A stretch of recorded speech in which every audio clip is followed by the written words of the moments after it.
If you grew up in the UK in the 1980s, then you were exposed to some absolutely bonkers cartoons. Shows that were weird, brilliant, and sometimes borderline traumatic. Today we're counting down 10 UK 80s cartoons that melted our brains, in the best possible way. Hold on tight, this gets weird.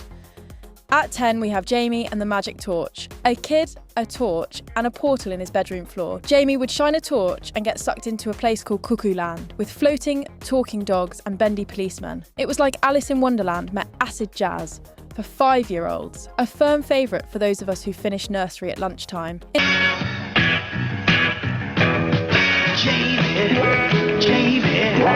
Jamie and the Magic Torch. Down the house, scaled faster and faster towards Cuckoo Land. Wordsworth, following hard behind. Ready for adventure, always there to lend a all hand. And at 9, we have Ulysses 31, Greek mythology in space.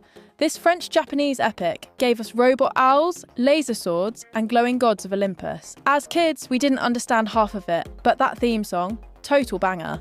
It really was weird and a blurred memory of this, and Jason and the Wheeled Warriors. Both similar, both odd, both very 80s.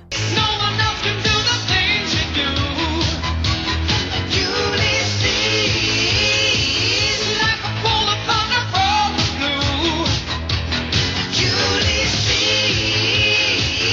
always fighting all the evil forces, bringing peace and justice to all.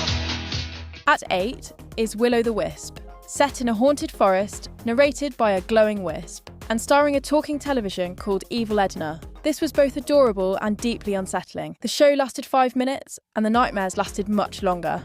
This cartoon was really freaky, and the Wisp was voiced by Kenneth Williams from the Carry On films. It was Halloween, the night the witches fly. It was also Evil Edna's birthday. Happy birthday to me, happy birthday to...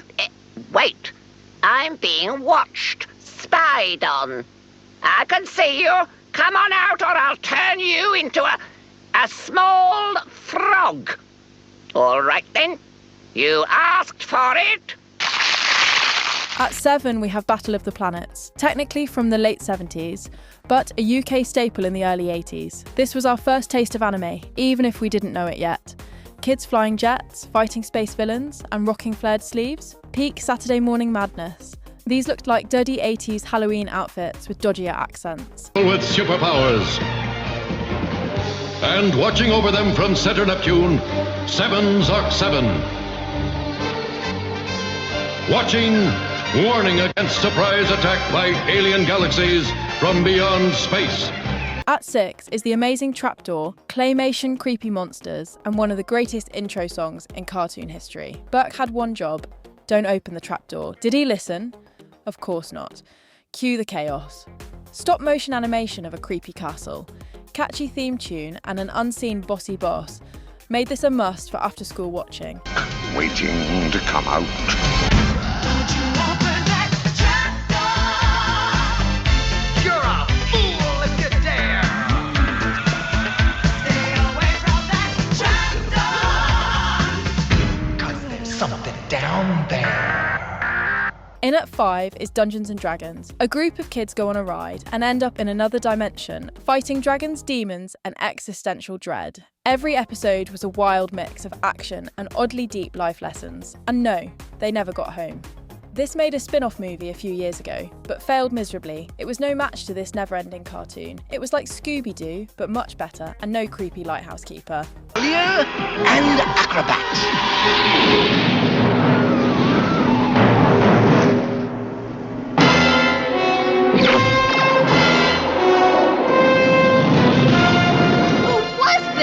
That was Venger, the force of evil. I am Dungeon Master, your guide in the realm of Dungeons and Dragons.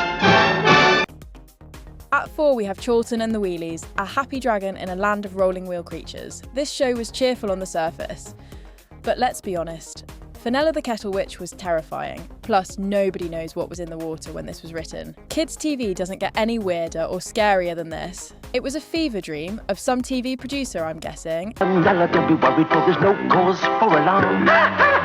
Cause we've got Chorlton, who's the dragon, he will keep you free from harm. It's fun at any time of year, so put your wheel in second gear and then hold tight. All right, we'll show you. At 3 is Mysterious Cities of Gold Explorers, ancient maps, solar-powered flying machines.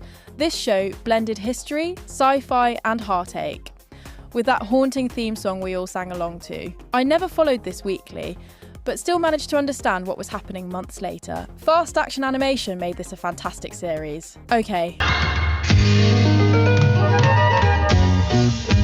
Children of the sun, see your time has just begun. Searching for your ways through adventures every day and night. With the condor flight, with all your friends in tow, you search for the cities of gold.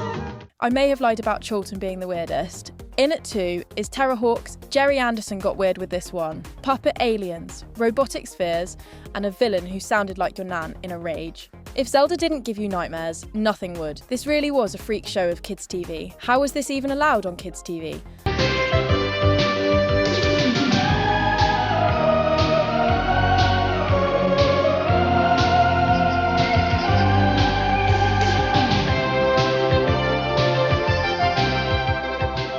And in at 1 is The Adventures of Teddy Ruxpin. Teddy Ruxpin was a talking bear with a cassette player in his back, and he had his own cartoon. Magical crystals, airships, evil monsters. It was way too epic for a show starring a cuddly toy, but we watched it every single time. Tonight, let's build a giant airship and sail into the sky. Honestly, UK 80s cartoons were a strange mix of adventure, nightmare fuel and genius. Which one did you love or fear the most? Thanks for watching, survivors. Smash that like button if any of these shows brought back memories, and subscribe for more 80s madness every week. See you next time, same brain melting channel.